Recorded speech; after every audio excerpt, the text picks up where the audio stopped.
Boys, no guys here. New patch, new meta. Well, not quite. The meta hasn't really shifted per se.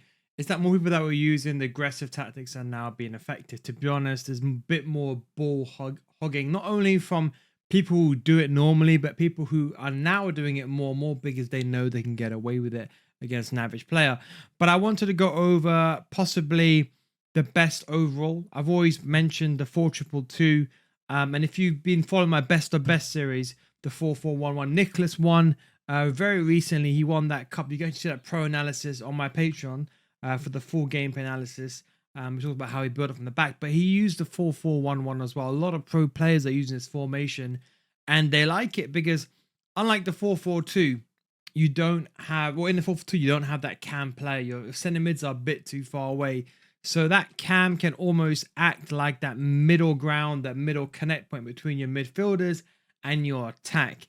And that's why people are favorably using the 4-4-1-1. But also, more important now is center mids. You're seeing more unique and diverse midfielders that can go forward and shoot, but also can sit back. Players like Vitinha. You can even use like a Gayoro, for example. You can even use someone very cheap. If you got the Nevers, even better. But cards that can do everything in Team of the Season are much more common now. It wasn't like before where you have, okay, a CDM to defend, a Vieira and a Hullet maybe to go forward. You're now getting a Hullet that can also defend and go forward, and it's Team of the Season cards that can do everything. So we're going to go with the 4-4-1-1. We're going to start again from the front line. Striker, singular striker. I always recommend advance forward.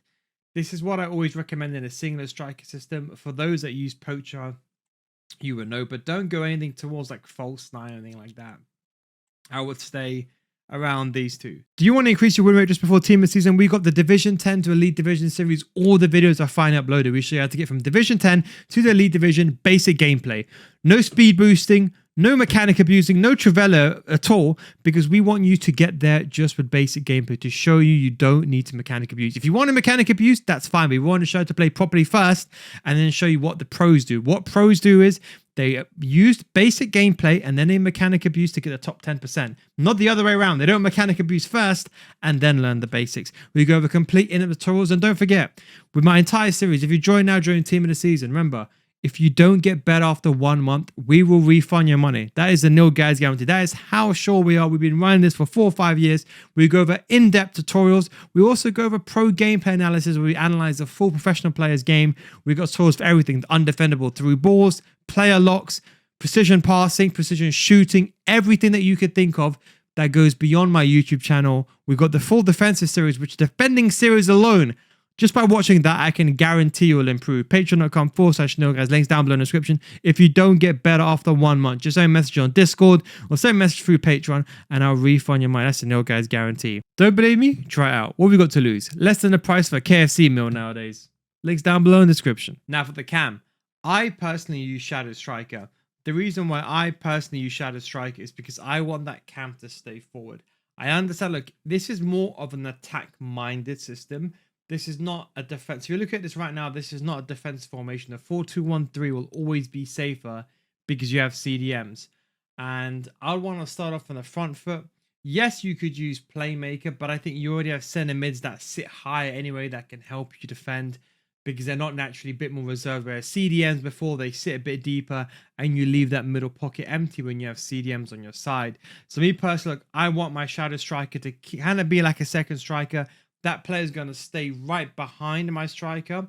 And if you remember my old school 4-2-3-1 tactics, it's always been like this: stay forward on the cam, Shadow Striker on stay forward. It's worked for all people, all levels, all the way from rank 1, all the way from Division 5. You're there for the counter attack. And of course, they're not too far away from the build-up play. Inside 4 for both the left mid and right mid. This might be the only caveat that you may find to be a bit of a weak point because wingers, I find their position better. You can't use inside forward roaming, which is my favorite. You can only use balanced or attack. Think of attack like they stay forward, they don't come back defensively, and balance, they come back. You already have your cam on effectively stay forward, so you don't need to be too overly aggressive with your left mid and right mid. You can leave them on balance, they can come back and defend. Now, the 2 box-to-boxes, and we've already talked about different circulations of different responses and different methods you could use. We talked about holding. I think 2 box-to-boxes with both the plus is the best for movement now. I think with players who've got the higher defensive awareness, the high attack positioning, they're going to equally go forward and equally come back as well. You want the roll plus plus, so that way when you lose the ball in the transitions, they come back to their original position as quick as possible. Don't forget, these are not CDMs. They're going to sit higher. So you can argue with this new patch, it kind of goes hand in hand with pressing. In fact, I can probably argue that favorably, maybe more formations with center mids are going to be used a lot more often. People are going to be holding the ball, and that means that you're going to be restricting the ball much more often. So much more often, so you can argue that you'll be in a pressing state a lot more, especially if your opponent knows how to play and how to hold the ball. Goalkeeper, defenders, balance. If you want a super keeper, you can do so. Left back, right back, full back balance. We all talked about this. We're not going to go over it too much, but I've gone away from full back defend. I'm only really using that for my defensive formations. I think most of you guys who've tried fullback balance now are actually liking it because those fullbacks are more involved in the attack. They're not going forward on the every single time like a wing back, but they're there for the support. You can do the 1-2, and they're a bit more higher up the pitch, ready for that counter and distribute the ball down the wing. The key with this formation is getting that ball down to the wing areas, passing the ball backwards inside the box, or going down the wing, getting a double up, rotating the ball back in, or doing a low driven or a simple pass on the ground as well. The more skillful player you are down the wing, the more easier it is to get into the final third. Now, counter, I think still what to go with. I think is the way to go to. Now, defensive approach. I have honestly been experimenting a lot more with lower depth, like a 45 and 55. Now, remember how I said to you pre-patch, I would maybe consider using 70. Maybe the argument is now post-patch, you can still use 70, but it might be worth using balanced 55 without the CDMs. You're a bit more safer, and then you use the D-pad tactic of team press. Yes, your stamina is going to go down lower. I think it's a 2.6 times faster. However, you're not going to be spamming team press. Let's say if you were to use for a balanced formation and your opponent was holding the ball, and let's say they're wasting time, you can activate team press on the fly. So that would be probably the best solution all around without being too aggressive. That's what I'd recommend for everyone that's watching this below rank 5. However, if you're comfortable with defending, let's say you're below rank 3, should I say, sorry, for the 55 depth. Now, what I would say is, if you are, let's say, below rank 3, but you're comfortable with defending, you know when not to run out with your center backs, and of course, you'll notice yourself, and you understand if you can see the goal, you're making the mistake, not the game, not blaming the game, then I would say veer towards 70. I think 70 throughout the entire game is now the go-to method. I only exclusively ever taught how to use aggressive from when you're in a losing state and you need to come back inside the game. I know there's a lot of other content creators that advise using aggressive from the first minute.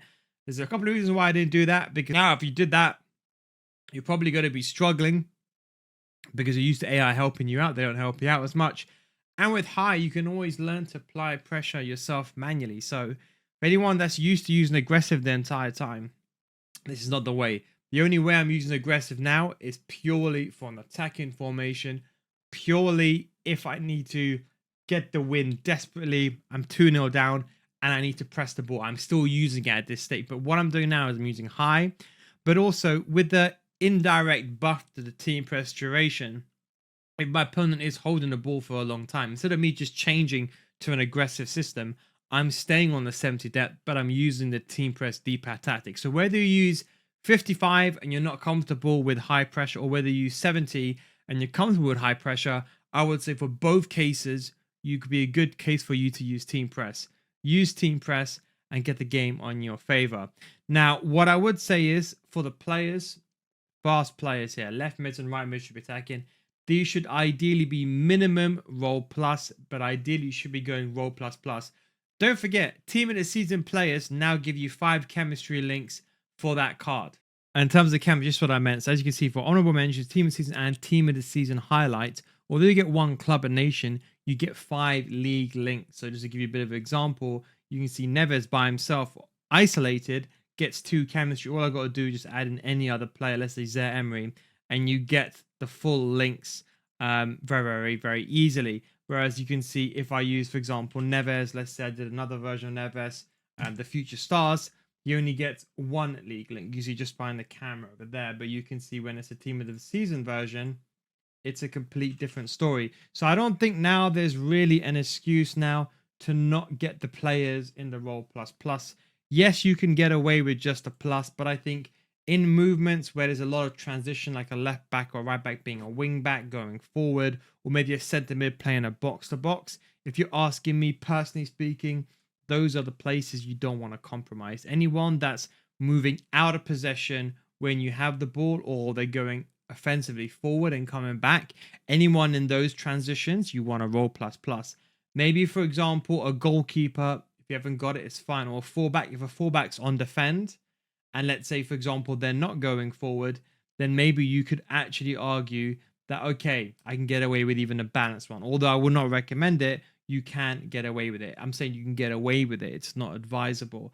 That's something just to bear in mind. But look, anyway, look, hope you enjoyed this video. The 4-4-1-1, definitely one of the best formations out there. It's always been top 3, 4. It's been since January, I would say. It's really been just more of a top 3 formation.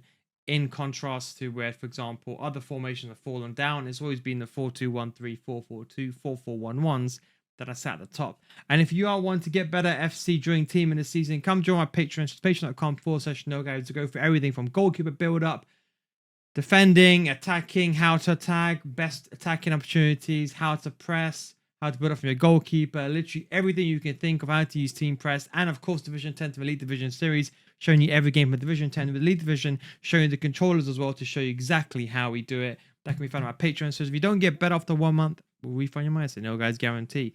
I'm going to click that link down below in the description. Thanks for watching. Take it easy. Catch you next time. Peace.